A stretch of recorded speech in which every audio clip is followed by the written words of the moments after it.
Welcome back. This is Steph from Cold Blooded Freaks, and in today's episode, we are talking about what we think are the top 5 new genes to invest in. Let's get to those snakes.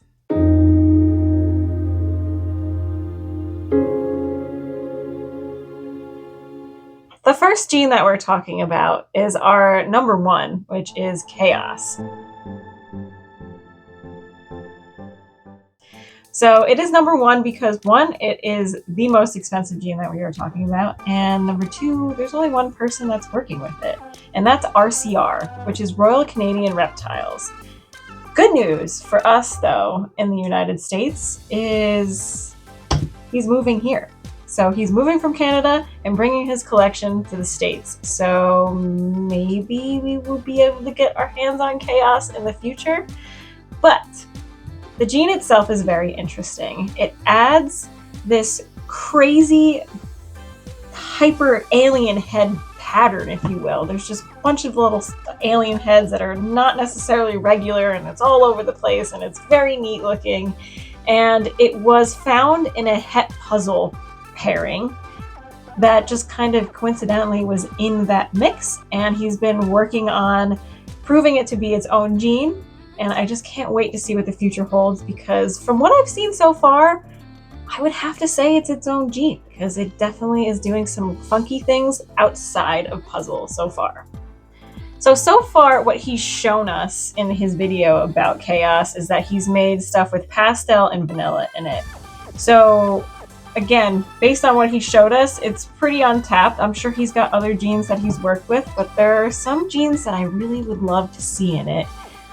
Kind of all of them, honestly, but I would say definitely lace, because I would love to see what that brightness does to that gene. Really pops it out, makes it like stand out. Would be really neat to see. Of course, DG, because who doesn't love DG? Hypo might look kind of cool if you get DG hypo into it, and then it kind of gives it that soft but that busy pattern. It would probably look really crazy cool. I would love to see what it does in clown, though I don't think it would necessarily complement it well, but hey, who knows? I don't know. We don't know. Maybe he does. I don't know. The future is bright for Chaos. Moving on to our number 2, which is Cosmos. Now, Cosmos comes with a very hefty price tag. This sits around $20,000. Some of the other genes that we were talking about are going to be much less and much easier financially to get in it, because $20,000 is way outside, I would say, a lot of people's price range. It's way outside of our price range for sure. But the gene itself is very interesting. And with that, I think that the future could be very palatable for people. So I think it's going to start spreading, and then the price is going to come down as we start working with it, as most genes do. But it is very cool because there is a lot of different granite type genes out there, but this gene is very granite type on the sides. It's almost like a hyper granite animal, and its super form, in my opinion, isn't necessarily my favorite. It's not what I would expect the super form of this animal to look like, to be honest, but I think if it's worked with the right genes, it might actually look pretty neat. But the super form is not necessarily what I go to for this animal. It's more or less the one copy gene, because it has that pixelation, if you will. The alien heads aren't quite right, and it's got those specks all within the granite kind of pattern, and it actually goes down towards the belly, and they just look quite interesting. So I would love to see what they look like mixed in other genes going in the future. I do like what GHI does in Cosmo, and I also like what Clown does in Cosmo, because especially with Clown, you almost lose that clown-like look, but it still hangs on just a little bit, and it's super busy, and it's just adds some spice to Clown that I think is needed sometimes. And the GHI, of course, I love dark genes, and I think that when you have that crazy patterning kind of mixing in towards the belly area, especially with GHI, it kind of just pops out and it looks pretty interesting. There are probably many others that are mixed in and been worked with Cosmos, but those are just a few, to say the least. Moving on to number 3. The last one I talked about how I like GHI, which is a darkening gene. This gene is a super exciting gene. It's a very darkening gene. It is gorilla. And NBK is the founder of this gene, and they recently released a bunch of these animals with other hets on board and other genes on board onto MorphMarket, and they almost completely sold out within the first 3 hours. The price for a single gene gorilla is $5,000. So these animals were starting at $5,000 and going up. And again, 3 hours, and most of them were gone, which is awesome because up until recently, they weren't necessarily available. I mean, some people can get their hands on them. DPR is somebody that works with them, and he's been making some really cool stuff the last few years, but I wouldn't say it's necessarily available to more of the average breeder, and it's still not necessarily super available, but it's getting there. So there is hope, and there is now more people working with it than there has been just a couple weeks ago. So that is super exciting for the future of gorilla. So I know gorilla has stemmed from HRA, it's been in GHI, and it's been in blackhead, and the babies that come out are just they have these rich black colorations with those gold bands of the alien heads. They're super cool looking. I want to see what they look like in like lavender albino. I don't know why, but every dark animal, every dark morph, when they put it in lavender albino or even banana, it feels like that dark coloration just screams out of this animal in these rich purple colorations, or those highlights the pink or yellow areas depending on the albinism. And it's just, I'm excited to see what it would look like in lavender albino.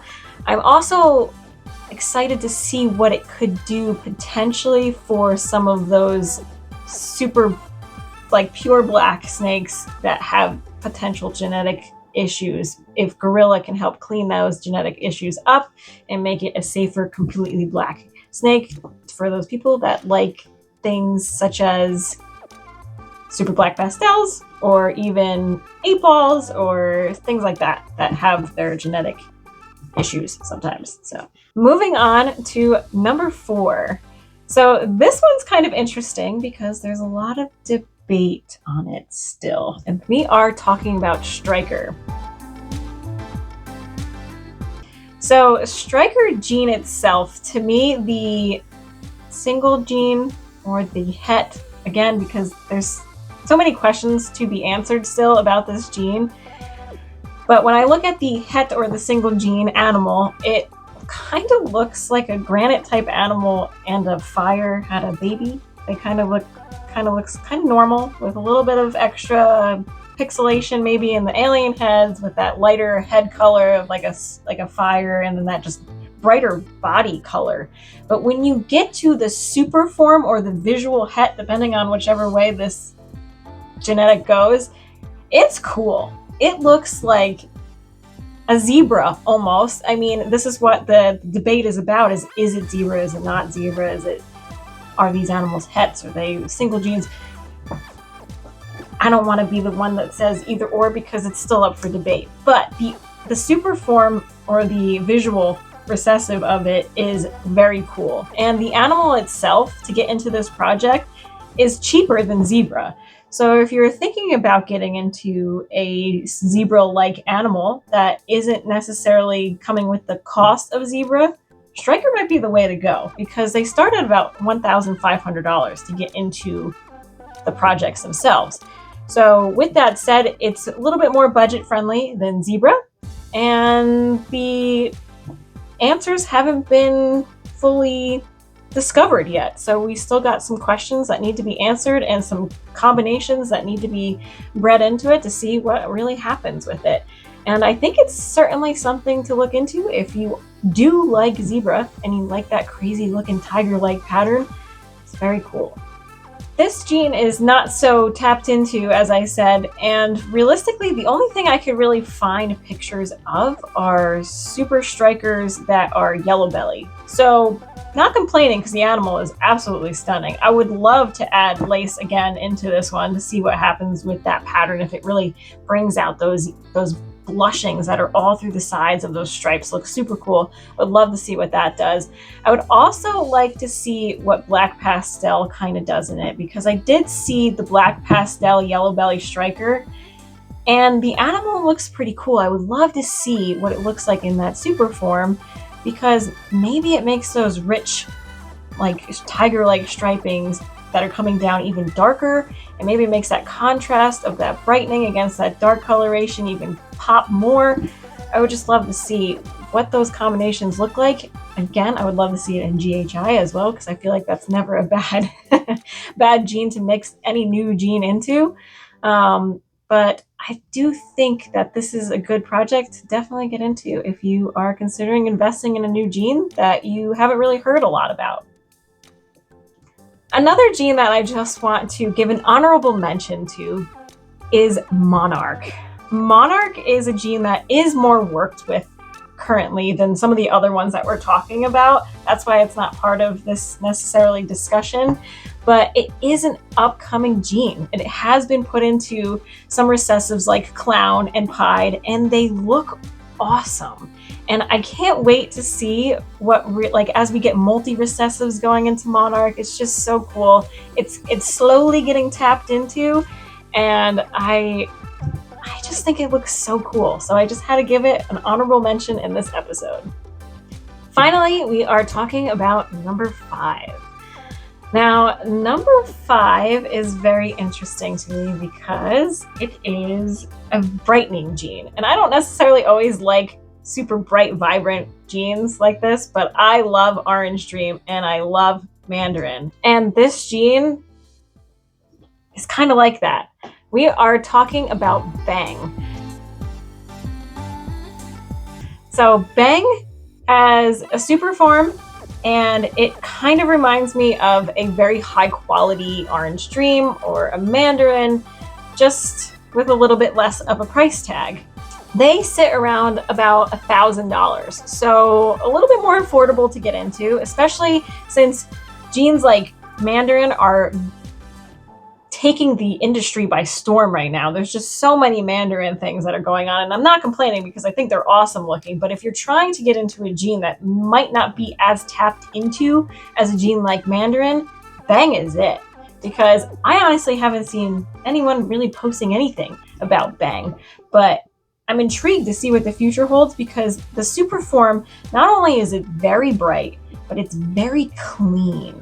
The black colorations that go down, kind of drip down the sides of these animals, are so crisp, and the oranges, kind of yellowish oranges marbling together, is so just crisp. There's not even like speckling going down into any of the alien heads. They're just so clean, and I would love to see what other genes complement that or even ramp it up. Imagine a gorilla Bang or a super striker Bang. It would be crazy. I am very excited to see what the future holds, and I can't wait to see more recessives getting into it. I know that there's het pieds that are out there, but I haven't seen any Bang pieds personally. If anyone has, please feel free to show me, because I want to see what these look like. But I just feel like they're so untapped, and their price tag is relatively low, so that there's more likely of a chance of getting your hands on it and getting into the project for a little bit less money, and not so many people are working with it. It's kind of a win-win.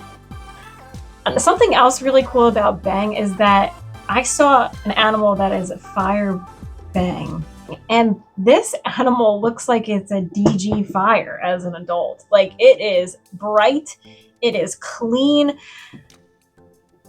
As much as I like my dark color snakes, I really do appreciate an animal that either stays bright its whole life or even cleans up its whole life as it's growing and everything like that.